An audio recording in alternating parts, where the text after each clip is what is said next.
L'Église catholique fait mémoire de saint Edmond.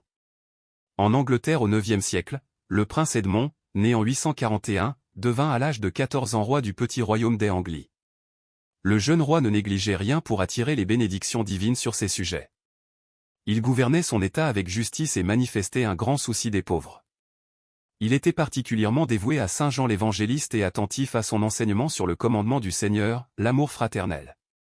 Jamais il ne refusait d'aider quiconque lui présentait une requête au nom du disciple que Jésus aimait.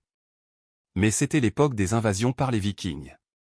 Capturé par l'armée danoise lors de la bataille de Suffolk, le roi Edmond refuse absolument de signer des conditions contraires à la foi et au bien-être de ses sujets. Le 20 novembre 870, le roi est attaché à un arbre, criblé de flèches puis décapité. La tradition locale rapporte que son corps et sa tête furent pourtant retrouvés intacts entre les pattes d'un loup les protégeant contre les rapaces de la forêt.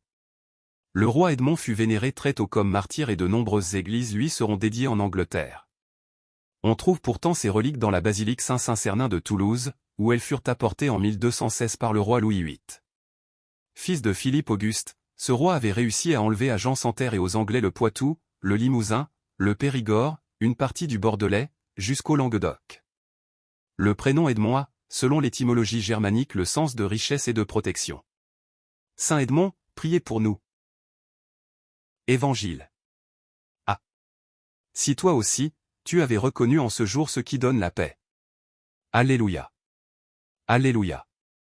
Aujourd'hui, ne fermez pas votre cœur. Mais écoutez la voix du Seigneur. Alléluia. Évangile de Jésus-Christ selon saint Luc. En ce temps-là, lorsque Jésus fut près de Jérusalem, voyant la ville, il pleura sur elle, en disant: Ah!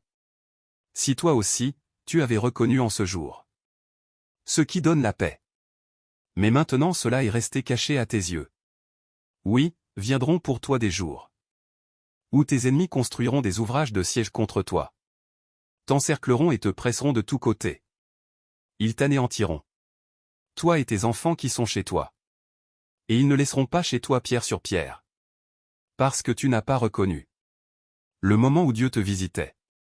Acclamons la parole de Dieu. Louange à toi Seigneur Jésus.